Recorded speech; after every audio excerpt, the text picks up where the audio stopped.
Pemirsa, hampir setiap hari kita dibuat miris, sesak dada kita menyaksikan runtutan kekerasan di lingkungan sekolah.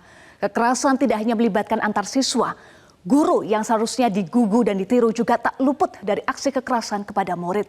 Murid yang seharusnya menghormati guru juga tega menyakiti gurunya. Dan ada pula wali murid yang bertindak sebagai pelaku kekerasan kepada guru. Sekolah yang harusnya menjadi tempat aman untuk menuntut ilmu, kini tak sepenuhnya aman. Apa yang sebetulnya terjadi di dunia pendidikan kita? Inilah segmen Fact Check Kekerasan di Sekolah, Alarm Keras Dunia Pendidikan. Bersama saya, Eva Wondo. Pemirsa, sejumlah kasus kekerasan antar siswa terjadi di sejumlah daerah dan viral di media sosial. Kami tunjukkan beberapa di antaranya kasus kekerasan antar siswa. Di antaranya siswa SD di Gresik, Jawa Timur diduga dipalak dan dicolok matanya oleh kakak kelasnya hingga mengalami kebutaan. Informasi terbaru, keluarga telah menyerahkan nama terduga pelaku ke pihak kepolisian. Tidak jauh berbeda, siswa SD di Buton Selatan, Sulawesi Tenggara tertusuk potongan pipa yang dimainkan temannya hingga mengenai mata dan harus menjalani operasi. Keluarga juga sudah melaporkan kasus ini kepada pihak kepolisian. Berikutnya, siswa SMP di Cilacap, Jawa Tengah dipukuli bertubi-tubi dan direkam oleh siswa lainnya.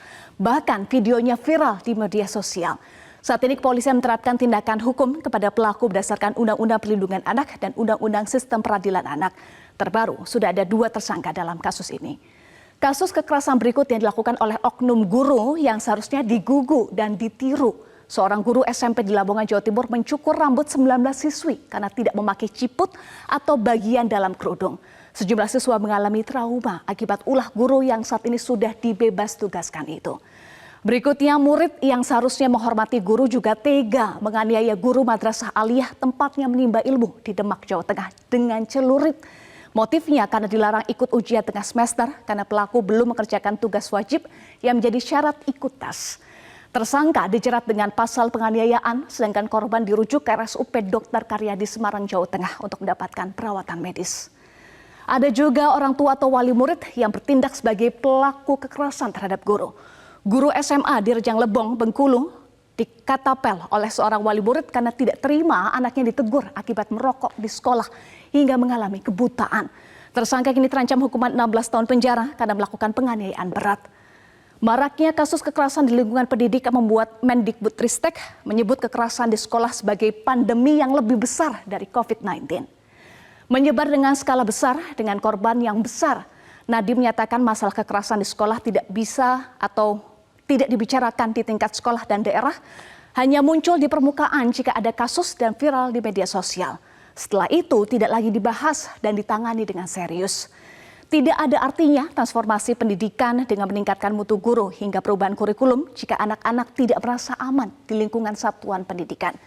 Itu yang disampaikan oleh Nadiem Makarim. Sebagai upaya pencegahan dan penanganan kekerasan di lingkungan satuan pendidikan, Kemendikbudristek menerbitkan Permendikbudristek PPKSP nomor 46 tahun 2023 pada bulan Agustus lalu. Ini adalah 5 poin yang terkandung dalam Permendikbudristek PPKSP nomor 46 tahun 2023. Di antaranya peserta didik, pendidik, dan tenaga kependidikan menjadi fokus pencegahan dan penanganan kekerasan. Berikutnya adanya definisi yang jelas dan bentuk-bentuk rinci kekerasan yang mungkin terjadi. Ketiga, pembentukan tim penanganan kekerasan di satuan pendidikan dan pemerintah daerah diatur lebih rinci. Kita ke slide berikutnya di poin 4, mekanisme pencegahan dan terstruktur. Yang terstruktur dan peran masing-masing aktor terdefinisikan dengan jelas. Dan kelima, pembagian alur koordinasi penanganan lebih rinci antar satuan pendidikan, pemerintah daerah, dan Kemendikbudristek. Sudah ada payung hukumnya sebetulnya pemirsa, namun implementasinya disoroti oleh Pengurus Nasional Perhimpunan Pendidikan dan Guru atau P2G. Seperti yang disampaikan salah satunya oleh Kepala Bidang Advokasi Guru P2G Imam Zanatul Khairi yang menyatakan bahwa Permendikbudristek PPKSP seolah macan kertas, galak di tulisan namun lemah dalam implementasi di sekolah. Sejumlah pihak menilai Permendikbudristek PPKSP belum disosialisasikan optimal dari Dinas Pendidikan, Kepala Sekolah, maksud kami ke Dinas Pendidikan, Kepala Sekolah, guru, orang tua, dan juga siswa. Rapor pendidikan yang baru dirilis oleh Kemendikbudristek September 2023 juga menunjukkan indikator iklim keamanan sekolah sedang menurun. Penurunan hampir 3 poin terjadi untuk jenjang SMP yang semula 68,25 indikatornya sekarang menjadi 65,29. Lalu penurunan drastis 5 poin lebih jenjang SMA semula 71,96 dan sekarang 66,87. Pemirsa, kekerasan di sekolah harus diakhiri. Anak-anak memiliki hak untuk belajar dalam ruang yang aman, nyaman, dan bahagia. Mari matikan alarm keras ini dengan komitmen semua pihak. Demikian segmen Fact Check. Pemirsa, tentu miris ya, ada apa sebenarnya dengan dunia pendidikan di negeri ini? Bukankah sekolah merupakan tempat untuk mencetak generasi penerus bangsa dengan berbagai tatanan kurikulum yang terus disempurnakan? Meski terkadang menimbulkan permasalahan dalam penerapan karena sering berubah. Meski begitu, pendidikan karakter atau adab seyogyanya harus imbang dengan pencapaian prestasi akademis. Jelajahi cara baru mendapatkan informasi. Download Metro TV Extend sekarang.